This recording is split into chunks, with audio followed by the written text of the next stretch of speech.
Oh my god. Thank you. If you asked any Mega Man fan off the street what the first side-scroller in the Mega Man Battle Network series was, they'd probably look at you a little funny and then respond with Mega Man Network Transmission on the GameCube. But that isn't actually the case. There exists an unlocalized game that beat Network Transmission by just under a month. It's known as RockMan.EXE WS, or Mega Man Battle Network WS. To give a quick recap to those who didn't watch my last video talking about an obscure console with an obscure Mega Man game on it, Battle Network WS is only playable on the Japanese exclusive WonderSwan Color, the second of 3 versions of Bandai's WonderSwan, invented by Game Boy creator Gunpei Yokoi. Battle Network WS is one of 3 Mega Man titles for the console, the first being a sequel to Mega Man.EXE I made a video on previously, a port of the GBA game Battle Chip Challenge, and finally the game I'm talking about today, Battle Network WS, a side-scrolling adaptation of the first season of the RockMan.EXE anime that was known in the West as Mega Man NT Warrior. It may seem weird to make the distinction that this is an adaptation of the anime and not the original GBA game, but for those who haven't seen the anime, while it does follow a very similar plot to that of the GBA Battle Network titles, there are multiple anime-exclusive deviations and changes that give it an identity unique from the games. The plot of Battle Network WS and the plot of the original Battle Network game proceed in a very similar fashion. In these games, you play as Lan, a young boy, and his NetNavi, Mega Man. As the events of the game unfold, you're led into multiple Villain of the Week schemes being run by either a World 3 operator with their NetNavi, or an independent Navi. Stuff like Fireman setting ovens on fire and Magic Man hypnotizing the town with a yoga TV show. All of these events leading up to the game's climax are fairly unconnected. While in Battle Network 1, there's sort of this overarching plot by World 3 to get all of the elemental programs to create the life virus, here it's mostly just World 3 members independently wreaking havoc, Mega Man and Lan stopping them, and then Wily shaking his fist and cursing the day, swearing revenge. This all leads up to a final stage where Wily realizes Mega Man bears the ultimate program, which allows Mega Man to grow and adapt, leading to endless potential. So in order to draw him in, Wily has Bomb Man kidnap Roll. This ends up with Mega Man storming World 3's headquarters, smacking Proto Man aside, and facing off against the life virus, which is apparently something Wily just had lying around, because in the anime, the life virus was just a random powerful enemy that appeared in the final episode of Season 1. Anyway, in the end, Mega Man frees Roll, and everyone celebrates, and that's basically the game's plot. There's some minor additions post-game, but I'll talk about that in a bit. So gameplay is pretty simple. You play as MegaMan.EXE in the digital world. You'll begin each stage platforming and fighting viruses to hunt down a rogue Navi. Mega Man controls as well as you'd expect him to, even with this doofy walk cycle. Stage design is also just what you'd expect from Mega Man. You'll encounter all sorts of classic series staples with a Battle Network twist. Even the shit-ass Yoku blocks are here. By default, Mega Man has his Buster, a Charge Shot, and his Slide. Similar to Network Transmission, Lan can send Mega Man battle chips to use in cyberspace. Equipped on the pause screen, 4 chips can be assigned at once, 1 for each button on the WonderSwan's upper D-pad. Chips are obtained by either getting them as drops from enemies, or found hidden throughout the stages. There aren't that many chips, so I'll just give a quick rundown of what they all do. To begin, they're split into 2 categories: consumable chips, which only have 1 use, and special chips, which act as equipable gear and weapons. Consumable chips are mostly offensive chips, which includes cannons, bombs, shockwaves, and quakes.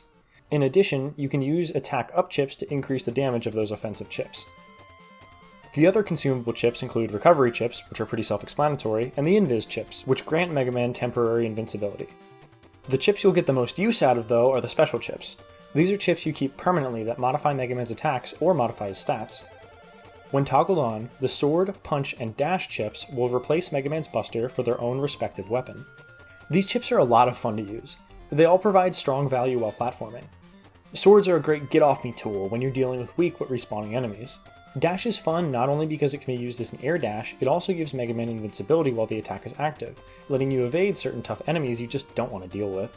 Punches were admittedly the most lackluster, but they do prove useful for smashing the final boss's shield and dealing fat damage. The last 3 chips are Area Steel, Air Shoes, and Undershirt, which increases Mega Man's speed, jump height, and defense respectively. One final thing to note is that yes, this game does have program advances, but instead of chips creating unique effects to turn the tide of battle like in the main series, these are instead just single attacks with amped up damage that you activate by pressing down twice. One thing to note is that apparently Lan is a Wi-Fi warrior because sometimes he'll just lose connection to Mega Man depending on how long he stays in a certain room. Lan will also have to abandon his PET in certain scenarios depending on what's happening in the real world. During this time, Lan can't send chip data, essentially cutting off Mega Man from his equipment. The final aspect of Mega Man's arsenal are the styles from Mega Man Battle Network 2. Upon beating certain bosses, you'll gain a style that will give Mega Man a unique stat modifier and a different charge shot, as well as an elemental strength and weakness. Heat Guts doubles attack, Wood Shield doubles defense, Elect Team increases speed, Aqua Custom makes it so Lan never loses connection to Mega Man, and finally Hub Style increases damage and speed but halves Mega Man's HP. Random aside here, but the portraits for this game are a little odd. Most of the portraits in the game look pretty good, but for some reason the style portraits are oddly inconsistent. Basic style looks pretty good, and by extension so does Hub Style, because it's an edit of the normal portrait, but for some reason Fire, Aqua, and Wood Style use a completely different sprite as the base, and Elect Style has an entirely new portrait, despite the only design difference being a modified helmet. Why is he so depressed? Poor boy. So once you fight your way to the end of a stage, you'll encounter a classic Mega Man boss room where you fight a Net Navi. These fights range from stupidly easy to stupidly punishing. Bosses tend to only have 2 or 3 attacks, but sometimes they'll just be a supreme bitch to dodge, or just entirely unpredictable. Like when fighting Elect Man, I can't tell what causes him to just run, or what causes him to do this massive sword swipe, and you'll never want to encounter the swipe, because it's got a hitbox of a certain sweep that will not be named.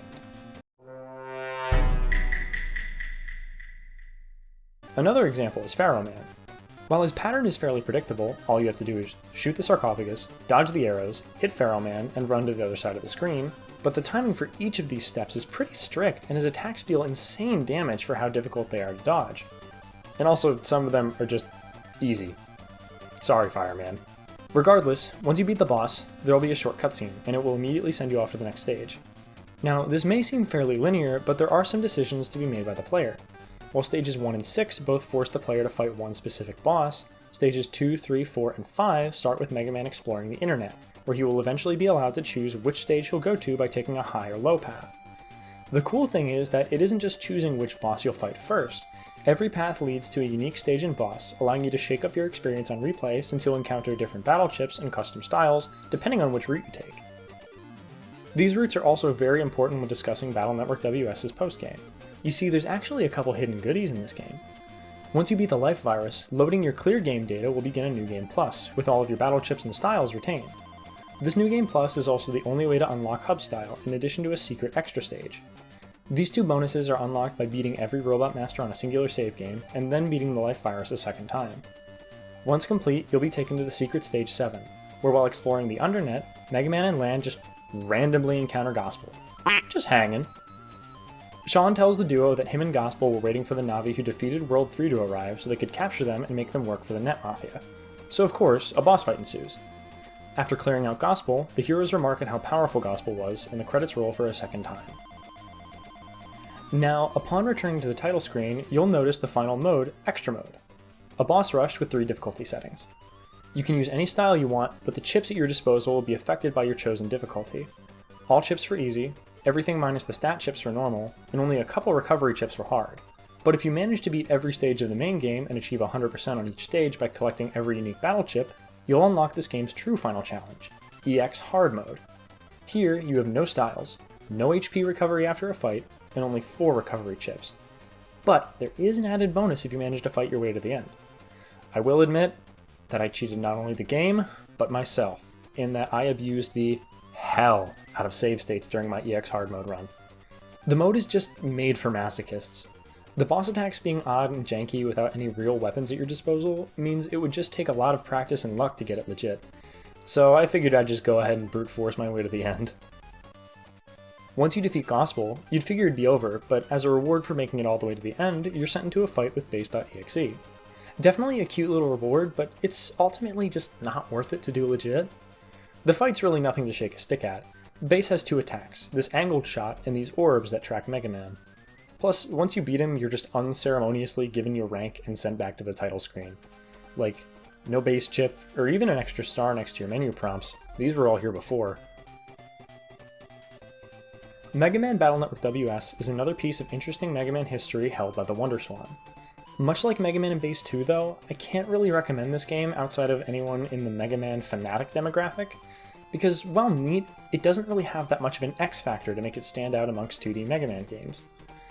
Graphics are pleasant, gameplay is mostly solid, music is a tad generic and not very memorable, but the game only took me a bit over 2 hours to complete 100% over 3 playthroughs, so if you're curious, there's really not much to lose by giving it a shot. Hey, thanks for watching! I really cannot express how moved I am by how well my last video did, and I'm sorry I didn't respond to many comments. Trust me, I read every single one, and I was just overcome by how sweet and nice they all were. I'll definitely try and do a better job of that on this video. So, just from the bottom of my heart, thank you to everyone who commented, liked, watched, subscribed. It really meant the world to me.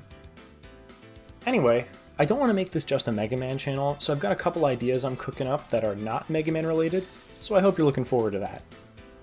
Have a good night.